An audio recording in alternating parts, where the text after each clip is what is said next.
intense fighting is underway in Ukraine in the port city of Mariupol. One Ukrainian commander says the city may only survive a few more days or even hours. More than 100,000 people remain in the area as evacuations are nearly impossible due to the conflict. Russia has also been ramping up its attacks in the eastern part of Ukraine. CBS News foreign correspondent Chris Livesay has the latest from Kyiv. And we should warn you that some of the images you're about to see are disturbing. President Volodymyr Zelensky is warning of a massive attack in the east that could decide the fate of the nation. But with Russia unveiling a new intercontinental missile, Vladimir Putin is out to prove his reach stretches far beyond Ukraine. A nuclear-capable missile, armed with a blunt message. Vladimir Putin warning Russia's adversaries now have to think twice.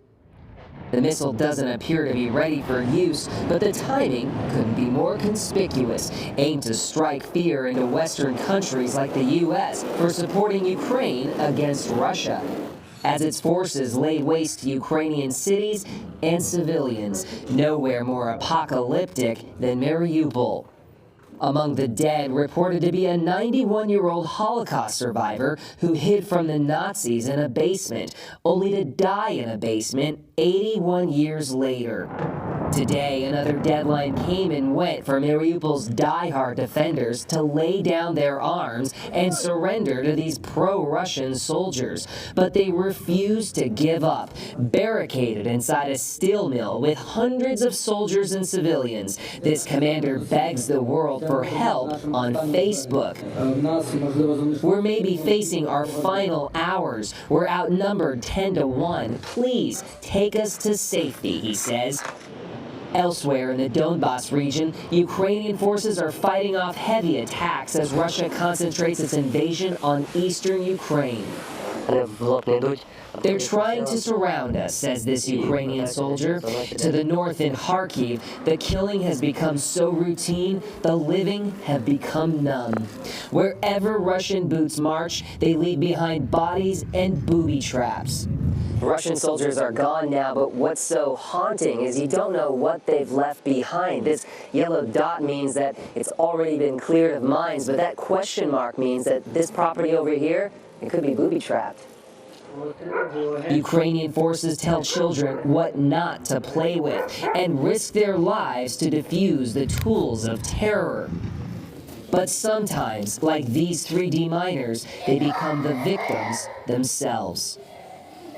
It's no wonder so many Ukrainians continue to flee the country. The UN reports more than 5 million people have left since the start of the invasion, calling it a staggering number and Europe's worst refugee crisis since World War II.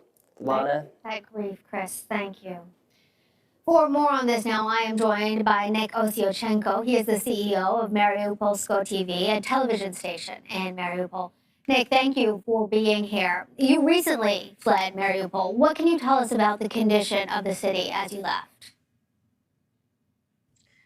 Alana, good evening. I think we spoke with you something about 3 weeks ago. Yes, yeah? That's right. And for this 3 weeks, I think the situation in Mariupol is more than hell, yeah. So after the time I'm escaped, the situation is worse, and people like the month ago, they don't have food, don't have water, don't have medicine, information, mobile net, and so on. But all that they have, it's missiles, bombs, shellings, artillery, and so on. Yeah. Yeah, and Nick, I remember us talking in particular about the hardship faced by children. Tell us about how you were able to escape.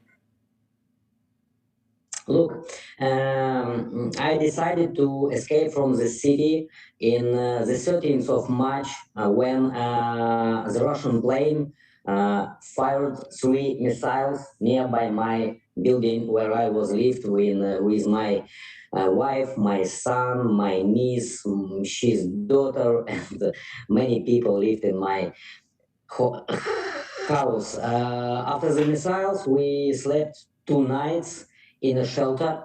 Yeah, and the 15th of March, we decided to escape We just sit in the cars and drive by the city, and all that we see, all that we saw, it was dead buildings, dead city, dead bodies, yeah. And if before the war, my road to Zaporizhia, where I am now, it was something about 2 hours, yeah, because I like to drive fast. But the 15th of March, it was something about 15 hours, because it was many Russian checkpoints, yeah. And Nick, I like how you always have that touchstone of what life was like before, and I see that repeated with Ukrainian people. Still, even that humor about how you like to drive fast. I'm so glad to hear that you and your family were able to escape. But it is estimated that more than 100,000 people are still left in Mariupol. As we discussed before, food, water, and medicine were scarce. I understand that the situation has only gotten worse since then. What's the latest in efforts to evacuate people? Look, for now, I think something about 2 weeks. The city is closed. It's closed to in and closed to out. Yeah, so the Russians don't allow people to leave the city. If you want to leave the city, you must go to the filtration camp. Yeah, and nobody knows if you go there, can you get out from there, and if you can get out, in which way you will get out. Yeah. So today it was the day when we in Zaporizhia was waiting for something about 90 buses with our people from the Mariupol. But Russians lied to us. Yeah. For now, we only know that only 4 buses going to Zaporizhia. And as you told, yeah, more than hundred of thousand civilians is in Mariupol. They don't live in there. They trying to live every day. Yeah, and we must remember that there is something about 30,000 of children there. Children who every day saw the shellings, the missiles, dead bodies, and many children lost their parents, and I think it's the terrible thing. Um, what it sounds like it is sadly only a matter of time before Mariupol potentially falls to Russia. The soldiers there are fighting valiantly by all accounts, but still being cut off with their supplies, being holed up in that steel plant, and with a full Russian assault. What would it mean when when and if Mariupol falls to Russia? What will that mean for the greater conflict in Ukraine?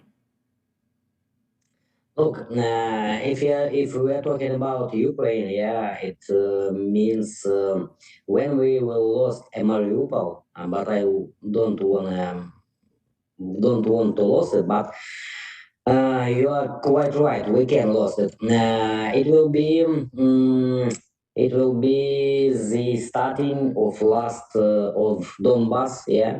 Then all of the Russian power from Mariupol will go to the north of Donbass, and then when maybe I don't want it, but maybe we will lose the Donbass, it will be bad not only for Ukraine, it will be bad for Europe, yeah, because if all the Russian power will move to the east, to the west, yeah, to the west, I think it will be very bad for Europe, because too many of civilians will be trying to escape to Europe, and all the Russian army will move to the borders, yeah, to the Poland and so on, so on.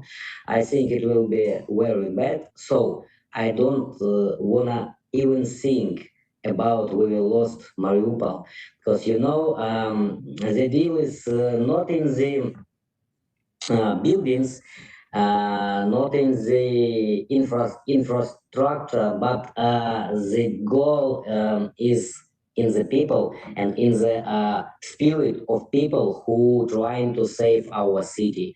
And the spirit of these people is very strange, and I know them. They don't wanna leave the city. They only wanna live, only wanna to civilians escape. What are they talking about today? They're talking about they can live with the civilians, but they don't wanna give up to Russia. Yeah, they don't wanna. We have heard that they don't trust the Russians and that the word is that they would rather die fighting than die in any other way. Nick Osiochenko, a dire situation. I am glad that you and your family are safe. Thank you so much for continuing to check in with us. Appreciate it. Thank you, Lana. Thank you.